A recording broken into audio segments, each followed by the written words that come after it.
মুভির শুরুতে আমরা সুজুপিয়ান জাতির কিছু শিকারী মানুষকে দেখতে পাই, যারা কিনা ছোট্ট একটি শিশুকে ধরে অজ্ঞান করে তাদের স্নেক গডের প্রার্থনা করার জায়গায় শুইয়ে দিয়ে তাদের কিছু বিধিবিধান পালন করছে। সেখানকার প্রধান তাদের দেবতাকে খুশি করার জন্য রানা নামের এই ছোট্ট শিশুটিকে বলি দিতে চলেছে। আর ঠিক তখনই সেখানে বিশাল কালো রঙের একটি সাপ এসে উপস্থিত হয়। এই ভয়ঙ্কর সাপটি হলো স্নেক গড। এর মধ্যে সেই ছোট্ট শিশুটির জ্ঞান ফিরে আসে। সাপটি যখনই তাকে কামড়াতে যাবে ঠিক তখনই রানার ঘুম ভেঙে যায়। আর এখানে আমরা বুঝতে পারি এতক্ষণ সে স্বপ্ন দেখেছিল। ছেলেটি প্রায় সময় এই একই স্বপ্নটি দেখতে পায়। রানা আজ তার কাকা রাজুর সাথে মাছ ধরতে এসেছে। ঘুম থেকে ওঠার পর রানা কুয়াশায় ঘেরা একটি দ্বীপকে দেখতে পায়। রানা তার কাকাকে এই দ্বীপ সম্পর্কে জিজ্ঞাসা করলে তার কাকা বলে এখানে অনেক বড় বড় সাপ বসবাস করে, সেই সাথে এই স্থানে অনেক মানুষের কঙ্কাল পাওয়া গিয়েছে, তাই এই দ্বীপ থেকে আমাদের সবসময় দূরে থাকতে হবে। তাদের কথা বলার সময় দেখা যায় তাদের নৌকার চারপাশে সেই বিশাল কালো সাপটির ছায়া, যেটা কিনা একটু আগেই সে স্বপ্নে দেখেছিল। এমন সময় রানার কাকা লক্ষ্য করে তার জালে ভারী কিছু একটা জিনিস আটকে গিয়েছে, আর সেটি তুলতে গিয়ে রানার কাকা পানিতে পড়ে যায়। এই দৃশ্য দেখে রানা খুব ভয় পেয়ে যায়। এর কিছুক্ষণ পর রানার কাকা পানি থেকে উপরে এসে তাকে চিন্তামুক্ত করে। পানি থেকে উঠে আসার পর রানার কাকা লক্ষ্য করে নদীর এক বিশাল ঢেউ তাদেরকে ওই ভয়ঙ্কর পাহাড়ের দিকে ঠেলে নিয়ে যাচ্ছে। রানার কাকা এতে ভয় পেয়ে তাদের নৌকাটি অন্যদিকে নিয়ে যাওয়ার চেষ্টা করে, কিন্তু কিছুক্ষণ পর সে পিছনের দিকে তাকালে রানাকে কোথাও দেখতে পায় না। এরপর সে চারদিকে রানাকে খুঁজতে থাকে। রানাকে খুঁজতে গিয়ে সে ভয়ঙ্কর কালো সাপটির ছায়া দেখে আবারও গ্রামে ফিরে আসে। এরপর সে রানার বাবাকে গিয়ে বলে সে রানাকে কোথাও খুঁজে পাচ্ছে না। এটা শুনে রানার বাবা খুব ভয় পেয়ে যায়। অন্যদিকে দেখা যায় রানা হাঁটতে হাঁটতে জঙ্গলের ভিতরে চলে যাচ্ছে, কিন্তু সে জানে না সে কোথায় যাচ্ছে। রানা কিছু দূর যেতেই একটা পাথরের সাথে আঘাত লেগে মাটিতে পড়ে যায়। মাটিতে পড়ে সে বিশাল একটি সাপের খোলস দেখে অনেক ভয় পেয়ে যায়। এরই মধ্যে একটি বন্য গাছ তাকে আক্রমণ করে আর তাকে ঝোপঝাড়ের মধ্যে আটকে দেয়। এর মানে এই দ্বীপে ভয়ঙ্কর সাপের পাশাপাশি গাছপালাগুলোও জীবিত, আর এই গাছপালাগুলো অনেক ভয়ঙ্কর। কিছুক্ষণ পর রানা তার চারপাশে দেখতে পায় অনেকগুলো মানুষের কঙ্কাল ঝুলে আছে। তখন রানা বুঝতে পারে সে খুবই বিপদে পড়েছে। রানা অনেক কান্না করতে থাকে আর সাহায্যের জন্য অনেক চিল্লাতে থাকে। ঠিক তখনই রানা উপরে তাকালে দেখতে পায় একটি মানুষ খেকো গাছ তাকে খেতে যাচ্ছে। অন্যদিকে দেখা যায় রানার বাবা মা তাকে খুঁজতে খুঁজতে ওই দ্বীপের দিকে যাওয়ার জন্য প্রস্তুতি নিচ্ছে। তখন ড্যানিয়েল নামের একজন লোক তার দুই সঙ্গীকে নিয়ে তাদের সাথে যাবার জন্য রাজি হয়। আসলে ড্যানিয়েল খুবই লোভী একজন ব্যক্তি। তাকে কেউ একজন বলেছে ওই দ্বীপে গুপ্তধন এবং অনেক মূল্যবান গাছপালা পাওয়া যায়, যেগুলোর দাম প্রায় কোটি টাকা। তাই ড্যানিয়েল তার লোভ সামলাতে না পেরে তাদের সঙ্গে যাওয়ার জন্য প্রস্তুতি নেয়। সন্ধ্যার দিকে তারা ওই দ্বীপে গিয়ে পৌঁছায়। এরপর ড্যানিয়েল তার চেলাদেরকে বলে যত গুপ্তধন এবং গাছপালা পাওয়া যাবে সবকিছু গুছিয়ে ব্যাগে নিতে। আমরা যাওয়ার সময় এগুলোকে সঙ্গে করে নিয়ে যাব। ড্যানিয়েলের এক চেলা কিছু সাপের ডিম ড্যানিয়েলের কাছে নিয়ে আসে। এটা দেখে ড্যানিয়েল রেগে গিয়ে বলে এসব কি এনেছিস? এগুলো কি আমরা সঙ্গে নিয়ে যাব নাকি? পরক্ষণে ড্যানিয়েল তাদের পাশে সুন্দর লাল রঙের একটি ফুল দেখতে পায়। ফুলটি দেখে ড্যানিয়েল তার চেলাকে আদেশ দেয় গাছের গোড়া থেকে ফুলটিকে তুলে নিয়ে আসতে। যখন সে ফুলটিকে তুলে আনতে যাবে তখনই একটি বিশাল সাপ এসে আক্রমণ করে তাকে সেখানেই মেরে ফেলে। এই চিৎকার শুনে রানার বাবা এবং অন্য সহযোগীরা এগিয়ে আসে। এদিকে রানার মাতাকে খুঁজতে গিয়ে রানার একটি জুতা পেয়ে যায়। এবার সবাই পুরোপুরি নিশ্চিত হয়ে যায় যে রানা এই দ্বীপেই রয়েছে। এর মধ্যেই ওই কালো রঙের সাপটি তাদেরকে আবারও আক্রমণ করে। তারা যখন সেখান থেকে পালিয়ে যাচ্ছিল তখন বিশাল একটি মানুষ খেকো গাছ তাদেরকে টেনে একটি গুহার মধ্যে ফেলে দেয়। আর এই গুহার মধ্যে এসে তারা রানার কান্নার আওয়াজ শুনতে পায়। এবার সবাই এদিকে ছোটাছুটি করে রানাকে খুঁজতে থাকে। রানাকে তারা একটি ঝোপের মধ্যে দেখতে পেয়ে তারা রানাকে উদ্ধার করে। আর অন্যদিকে ড্যানিয়েল তার চেলাকে নিয়ে গুপ্তধন খুঁজতে খুঁজতে একটি ঝোপের সামনে এসে উপস্থিত হয়। আর তারা সেখানে অনেকগুলো মানুষের কঙ্কাল দেখতে পায়। এর মধ্যেই সেখান থেকে ভয়ঙ্কর সাপ বেরিয়ে এসে তাদেরকে আক্রমণ করতে শুরু করে। এমন পরিস্থিতি দেখে তারা সেখানে থাকা শিকড় ধরে উপরে ওঠার চেষ্টা করে, কিন্তু উপরে যাওয়ার আগেই রানার চোখ পড়ে নিচে পড়ে থাকা একটা সাপের ডিমের দিকে। রানা চুপি চুপি ডিমটিকে তার ব্যাগে রেখে দেয়। এই ঘটনার পর রানার বাবা বুঝতে পারে ড্যানিয়েল নিশ্চয়ই এই দ্বীপের কোনো ক্ষতি করেছে। যার জন্য ওই কালো রঙের সাপটি বারবার তাদেরকে আক্রমণ করছে। এটা নিয়ে রানার বাবা এবং ড্যানিয়েলের মধ্যে ঝগড়া শুরু হয়ে যায়। এর মধ্যেই রানার মা সেখানে এসে অজ্ঞান হয়ে পড়ে যায়। আসলে অনেক ছোটাছুটির সময় একটি বিষাক্ত সাপ তাকে কামড়ে দিয়েছিল। মায়ের এই অবস্থা দেখে রানা কান্না করতে শুরু করে। অন্যদিকে ড্যানিয়েলকেও একটি বিষাক্ত সাপ কামড় দেয়। তখন তারা কি করবে বুঝতে না পেরে আবারও দ্রুত গ্রামে ফিরে আসে। এরপর ডাক্তার রানার মাকে দেখে বলে এই সাপের বিষ তারা কোনোভাবেই তুলতে পারবে না, কেননা এই সাপের বিষ তার পুরো শরীরে ছড়িয়ে পড়েছে। ঠিক তখনই একটি লোক এসে তাদেরকে জানায় স্নেক গডের অভিশাপ তাদের পুরো গ্রামে ছড়িয়ে পড়েছে আর হাজার হাজার সাপ তাদের গ্রামে এসে আক্রমণ করছে। এরপর সেখানে থাকা সবাই চলে যায় সাপের সাথে মোকাবেলা করার জন্য। একমাত্র রানাই শুধু তার মায়ের কাছে বসে থাকে। রানার মা জীবনের শেষ সময় পার করছে। রানার মা মারা যাওয়ার আগে তাকে একটি লকেট দিয়ে বলে, রানা তুমি কথা দাও তুমি অনেক ভালো মনের একজন মানুষ হবে, সমস্ত মানুষ জীবজন্তু এবং গাছপালাকে রক্ষা করবে। আর এই কথা বলতে বলতেই তার মা সেখানেই শেষ নিঃশ্বাস ত্যাগ করে। রানা তার মাকে হারিয়ে পাগলের মতো হয়ে যায়। আর এইভাবেই কিছুদিন পার হয়ে যায়। একদিন রানা ঘুম থেকে উঠে দেখতে পায় তার চুরি করে আনা সেই ডিমটি থেকে একটি ফুটফুটে সোনালী কালারের সাপের বাচ্চার জন্ম হয়েছে। সাপটি রানাকে জন্মের পর দেখে তাকেই তার মা মনে করে। এজন্য সাপটি রানার সাথে জড়িয়ে যায় আর রানাও তাকে ভালোবাসতে শুরু করে। একদিন রাতে রানার বাবা তাকে সাপটির সাথে খেলা করতে দেখে ফেলে। রানার বাবা সাপটিকে জঙ্গলে ছেড়ে দিতে বলে, কিন্তু রানা সাপটিকে নিয়ে সেখান থেকে পালিয়ে যায়। রানার বাবা গ্রামবাসীকে ডেকে জানিয়ে দেয় যে রানার কাছে একটি সাপ রয়েছে। এদিকে রানা খুব ভালোভাবে বুঝতে পারে সে সাপটিকে আর বাঁচিয়ে রাখতে পারবে না। সাপটিকে তার কাছে রাখলে রানার বাবা সাপটিকে মেরে ফেলবে। এই কারণে রানা ছোট্ট সাপটিকে নদীর পাড়ে ছেড়ে দিয়ে আসে, যাতে করে সাপটি ওই দ্বীপে আবারও ফিরে যেতে পারে। এরপর দৃশ্য পরিবর্তন হয়। দীর্ঘ 15টি বছর কেটে যায়। রানা এখন অনেক বড় হয়ে গিয়েছে।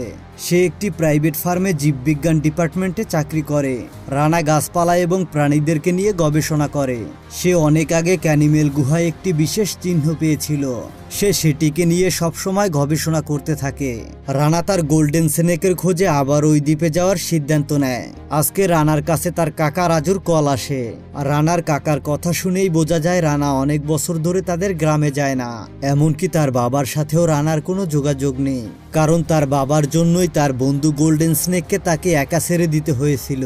রানার কাকা রানাকে গ্রামে ফিরে আসতে অনুরোধ করে। গ্রামে অভিশপ্ত এক ভয়ঙ্কর রোগ ছড়িয়ে পড়েছে। আসলে যারা সাপ মেরে মেরে খেত তাদেরকে এই রোগে আক্রমণ করেছে। তাই তাদের চিকিৎসা করানোর জন্যই রানার কাকা তাকে গ্রামে আসতে বলে। রানা তার কাকার কথায় রাজি হয়ে যায়। সে তার টিমকে নিয়ে গ্রামের উদ্দেশ্যে রওনা হয় এবং গ্রামে চলে আসে। আসলে রানা এখানে তার বসের সঙ্গে এসেছে। লিন নামের এই মহিলাটি হলো তার বস। লিনের এখানে আসার উদ্দেশ্য হলো সেই ক্যানিমেল দ্বীপে সে বিশেষ ধরনের একটি গাছ খুঁজতে চায়, যেটাকে কাজে লাগিয়ে এই রোগ খুব দ্রুতভাবেই মুক্ত করা যায়। লিন এখানে তার মেয়ে লিলির সঙ্গে রানার পরিচয় করিয়ে দেয়। আসলে লিলিও এই প্রজেক্টে কাজ করবে। তারা সবাই গ্রামে পৌঁছে গিয়ে অনেক ভয়ঙ্কর দৃশ্য দেখতে পায়। তারা দেখতে পায় অনেক সাপের খোলস চারপাশে ছড়িয়ে রয়েছে। গ্রামের অনেক মানুষ ভয়ঙ্কর এক রোগে আক্রান্ত। রানা প্রথমে এসেই তার মায়ের কবরের কাছে যায়। সেখানে গিয়ে রানা অনেক ইমোশনাল হয়ে পড়ে। রানার বাবা সেখানে চলে আসলে রানা তার বাবার সাথে কোনো কথাই বলে না। সে এখনো তার বাবার সঙ্গে রেগে আছে। রানা গ্রামবাসীর সাথে দেখা করলে জানতে পারে গ্রাম প্রধান মারা যাবার পর ড্যানিয়েল এই গ্রামের মোড়ল হয়েছে। আর তাই লিন ড্যানিয়েলকে অনেক টাকার লোভ দেখিয়ে ওই দ্বীপে যাওয়ার জন্য পারমিশন চায়, কারণ সে যে কোনো মূল্যে এই বিশেষ কাজটিকে পেতে চায়। লোভী ড্যানিয়েল সেই দ্বীপে যাওয়ার জন্য তাকে পারমিশন দিয়ে দেয়। এরপর তাদের সকল টিমমেট ওই দ্বীপে পৌঁছে যায় এবং তারা সেখানে পৌঁছে গিয়ে কিছু অদ্ভুত ধরনের গাছপালা দেখতে পায়, যেগুলো পৃথিবীর অন্য কোথাও পাওয়া যায় না।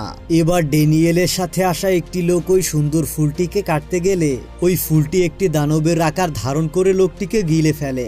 এটা দেখে ড্যানিয়েল এবং তার লোকেরা গুলি চালাতে শুরু করে, যার ফলে সেই মানুষ খেকো গাছের দল পুরোপুরি জীবিত হয়ে যায় আর সবার উপরে আক্রমণ করতে শুরু করে। তারা কোনো রকমের নিজেদের জীবন বাঁচাতে ছুটতে ছুটতে একটি গুহার ভিতরে প্রবেশ করে। এদিকে রানা এবং লিলি ছুটতে ছুটতে অন্য একটি জায়গায় চলে আসে। তারা তাদের টিম থেকে আলাদা হয়ে যায়। তখন সেখানে তারা একটি বড় সাপের খোলস দেখতে পায়। অন্যদিকে বাকিরা এখানে থাকা একটি মন্দিরের মধ্যে চলে আসে আর তখনই তাদের কাছে একটি স্নেক গড চলে আসে। আসলে এতক্ষণ যে সাপটি তাদেরকে তাড়া করে বেড়াচ্ছিল সেটিই আসলে স্নেক গড। স্নেক গডকে দেখে ড্যানিয়েল তার উপরে গুলি চালাতে শুরু করে।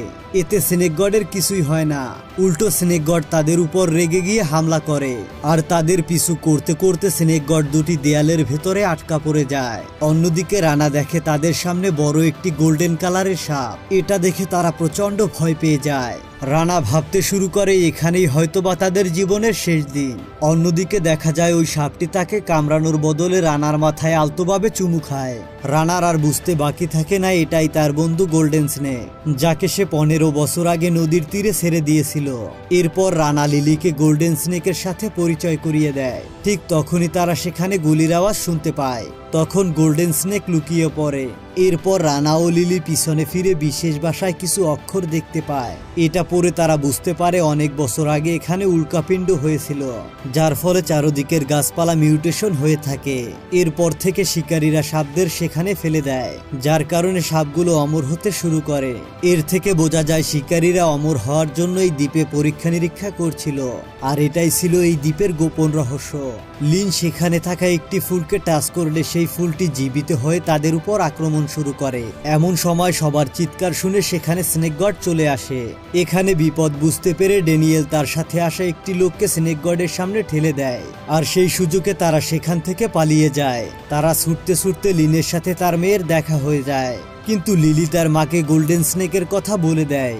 সব কথা শুনে লিলির মা বুঝতে পারে তারা যে গোল্ডেন কালারের গাছের খোঁজে এসেছে তার সাথে এই সাপটির কোনো না কোনো সম্পর্ক রয়েছে।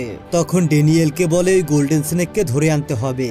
এই কথা শুনে রানা ও লিলি বুঝে যায় তারা তাদের বন্ধুর কথা সবার সাথে বলে ঠিক করেনি। তখন রানা বুদ্ধি খাটিয়ে তাদেরকে বলে আমাদের উচিত এই মুহূর্তে এই দ্বীপ থেকে চলে যাওয়া, কারণ যে কোনো সময় স্নেক গড আমাদের উপর আক্রমণ করতে পারে। কিন্তু লিন কিছুতেই এখান থেকে যেতে চাইছিল না, কারণ এই গোল্ডেন কালারের গাছটি তার খুবই প্রয়োজন। এদিকে ড্যানিয়েল লোভী হওয়ার জন্য তারও প্রয়োজন অনেক টাকা। তখন লিন তাকে আবারও অনেক টাকার লোভ দেখায়। এবার ড্যানিয়েল পুরোপুরি রাজি হয়ে যায়। এরপর রানাও তাদের গ্রামের অসুস্থ লোকদের কথা চিন্তা করে তাদেরকে আটকায় না। এরপর তারা সোনালী রঙের সেই সাপটিকে খুঁজতে খুঁজতে পেয়ে যায়। তারা দেখতে পায় স্নেক গড এবং ওই সাপটি একে অপরকে জড়িয়ে রয়েছে। তখন লিলি বুঝতে পারে এই সাপটি হলো এই আইল্যান্ডের প্রধান রক্ষাকারী, আর এই সাপটি যদি কোনো মতে মারা যায় তাহলে এই দ্বীপটি পুরোপুরি ধ্বংস হয়ে যাবে। তাই লিলি তার মাকে এমনটা করতে বারণ করে, কিন্তু তার মা তার কোনো কথাই শোনে না। লিন তার কথায় রেগে গিয়ে তার মেয়েকে একটা থাপ্পড় মারে। এরপর সে স্নেক গডকে মারার জন্য এবং গোল্ডেন স্নেককে ধরে আনার জন্য আদেশ দেয়। সবাই তাদের উপর আক্রমণ করার জন্য বন্দুক তাক করে। সোনালী সাপটি বিপদ বুঝতে পেরে সেখান থেকে পালিয়ে যায়, কিন্তু স্নেক গড তাদেরকে দেখে রেগে যায় এবং তাদের উপর হামলা শুরু করে। ঠিক এরই সঙ্গে সঙ্গে স্নেক গড রানাকে কামড় দিয়ে তার সঙ্গে নিয়ে যায়। ঠিক তখনই তার বাবা সেখানে চলে আসে আর সাপটির উপর আক্রমণ করে, যার কারণে সাপটি রানাকে ছেড়ে দেয়। এরপর রানার বাবা সাপটিকে গুলি দিয়ে সেখান থেকে তাড়িয়ে দেয়। অন্যদিকে রানার শরীরের অবস্থা বেশ খারাপ হতে থাকে, যেমনটা তার মায়ের সাথে হয়েছিল। সে যেন প্রতিটা মুহূর্তে মৃত্যুর জন্য প্রহর গুনতে থাকে। কিন্তু তখনই তার বন্ধু সোনালী সাপটি আসে আর তাকে বাঁচিয়ে নেয়। ঠিক সেই সুযোগে ড্যানিয়েল সাপটির মাথায় আঘাত করে এবং তাকে অজ্ঞান করে দেয়, কিন্তু স্নেক গড গোল্ডেন স্নেককে কোথাও নিয়ে যেতে দিবে না। এই চিন্তা করে ড্যানিয়েল একটি ফাঁদ তৈরি করে আর সোনালী সাপের মাধ্যমে স্নেক গডকেও সেখানে ডেকে নেয়। তখন স্নেক গড তাদের সামনে চলে আসে। স্নেক গড তাদের সামনে আসলে তারা গুলি চালাতে শুরু করে, কিন্তু এতে স্নেক গডের কিছুই হয় না। তখন উল্টো সে সবার উপর রেগে গিয়ে আক্রমণ করে। লিলি তখন তার মাকে বাঁচানোর জন্য যায়, কিন্তু স্নেক গড তাকে খাওয়ার জন্য চলে আসে। ঠিক তখনই রানা সেখানে এসে লিলিকে বাঁচিয়ে নেয়। এরপর ভুল করে স্নেক গড মানুষ খেকো গাছের সঙ্গে ধাক্কা খায়, আর তখনই গাছটি স্নেক গডকে পেঁচিয়ে নেয়। এই সুযোগে তারা সেখান থেকে বেরিয়ে আসে। এরই মধ্যে রানা সেখান থেকে দুটি বিশেষ গাছের চারা তুলে নেয়। এখানে লিন রেগে গিয়ে বলে আমি বয়সের সঙ্গে সঙ্গে বুড়ো হয়ে যাচ্ছি, এই দ্বীপেই রয়েছে আমার অমর হওয়ার সুযোগ, কিন্তু স্নেক গডের কারণে আমি কিছুই করতে পারছি না। তখন তার অ্যাসিস্ট্যান্ট তাকে বুদ্ধি দেয় আপনি ওই সোনালী রঙের সাপটির মাংস খেতে পারেন, তাহলে আপনি সারা জীবনের জন্য চির অমর হয়ে যাবেন। এরপর ড্যানিয়েল তাকে মারার জন্য তার সামনে এগিয়ে আসে। তখন রানা তাকে বাধা দেয়। এরপর তাদের দুজনের মধ্যে অনেক লড়াই শুরু হয়। এক পর্যায়ে ড্যানিয়েল রানাকে ধাক্কা দিয়ে দূরে ফেলে দেয়। তখন গোল্ডেন স্নেক তাকে বাঁচানোর জন্য ড্যানিয়েলকে আক্রমণ করে। ড্যানিয়েলকে কামড় দেওয়ার সঙ্গে সঙ্গে তার শরীর দুর্বল হয়ে সে অজ্ঞান হয়ে যায়। তাই সে কেঁদে কেঁদে সবার কাছে সাহায্য চায়। তখন রানার মনে পড়ে যায় তার মায়ের কথা। রানার মা তাকে বলেছিল সবাইকে সাহায্য করতে। এরপর রানা তার সাথে থাকা সেই ম্যাজিক্যাল গাছের পাতা ড্যানিয়েলকে খাইয়ে দেয়, যার ফলে ড্যানিয়েল ঠিক হয়ে যায় এবং আগের তুলনায় অনেক বেশি শক্তিশালী হয়ে যায়। সে এতটাই অমানুষ ছিল, সে সুস্থ হওয়ার পর রানাকেই আক্রমণ শুরু করে। ঠিক তখনই সেখানে রানার বাবা চলে আসে এবং ড্যানিয়েলকে নিষেধ করে, কিন্তু ড্যানিয়েল রানার বাবাকে মেরে দূরে ফেলে দেয়। এটা দেখে গোল্ডেন স্নেক ড্যানিয়েলকে আবারও আক্রমণ শুরু করে। তখন ড্যানিয়েল উল্টো বুদ্ধি করে সোনালী সাপটির শরীরে কামড় দিয়ে দেয়, আর সাপটির রক্ত খেয়ে সে আরও বেশি শক্তিশালী হয়ে যায়। সেই সময় সে একটি সত্য কথা সবাইকে জানিয়ে দেয়। সে বলে গ্রামে যে রোগটি ছড়িয়েছে সেটি আমিই ছড়িয়েছি। এটা বলার কিছুক্ষণ পর ড্যানিয়েল আরও বেশি অসুস্থ হতে থাকে। তখন রানা এটা দেখে বলে এই গাছটির কিছু পার্শ্ব প্রতিক্রিয়া রয়েছে, যার কারণেই ড্যানিয়েল পাগল হয়ে যাচ্ছে। এর ফলে ড্যানিয়েল সবাইকে পাগলের মতো মারতে থাকে। তখন রানার বাবা তাকে বাঁচাতে এলে তার পেটে ড্যানিয়েল একটা চাকু ঢুকিয়ে দেয়, আর এখানেই রানার বাবার মৃত্যু হয়ে যায়। এরপর সুযোগ বুঝে ড্যানিয়েল রানাকে গুলি মেরে দেয়, কিন্তু গুলিটি রানার মায়ের দেওয়া সেই লকেটটিকে ছুঁয়ে বেরিয়ে যায়। আর আমরা দেখতে পাই তার মায়ের দেওয়া লকেটের কারণেই আজ তার প্রাণ বেঁচে যায়। এর মধ্যেই সেখানে মাটির নিচ থেকে স্নেক গড আবারও চলে আসে, আর নিমিষের মধ্যেই ড্যানিয়েলকে খেয়ে ফেলে। দেখা যায় কোনো এক অজানা কারণে দ্বীপটি আস্তে আস্তে ধ্বংস হতে থাকে। এরপর তারা সবাই দৌড়ে নদীর পাড়ে চলে আসে। তখন রানা দেখতে পায় গোল্ডেন স্নেক সেখানে পড়ে আছে। রানা বুঝতে পারে গোল্ডেন স্নেক যদি মারা যায় তাহলে এই দ্বীপটি সম্পূর্ণভাবে ধ্বংস হয়ে যাবে, আর তাই সে তার কাছে থাকা সেই গাছটির অবশিষ্ট কিছু অংশ তাকে খাওয়ানোর সিদ্ধান্ত নেয়। কিন্তু লিন তাকে বাধা দেওয়ার চেষ্টা করে। সে রানাকে অনেক টাকার লোভ দেখায়, কিন্তু রানার তো টাকার কোনো লোভ ছিল না। রানার কাছে তার বন্ধুর জীবনের দাম অনেক বেশি। এরপর রানা গাছটির অবশিষ্ট অংশ তার বন্ধুকে খাইয়ে দেয়। সাথে সাথে গোল্ডেন স্নেকটি আবারও সুস্থ হয়ে যায়। আর এই হ্যাপি এন্ডিং এর মধ্য দিয়ে গল্পটা এখানেই শেষ হয়ে যায়। তো বন্ধুরা, তোমাদের কাছে গল্পটি কেমন লেগেছে তা অবশ্যই কমেন্ট করে জানাবে। দেখা হচ্ছে নতুন কোনো ভিডিও নিয়ে। ততক্ষণ পর্যন্ত ভালো থাকবে, সুস্থ থাকবে। আল্লাহ হাফেজ।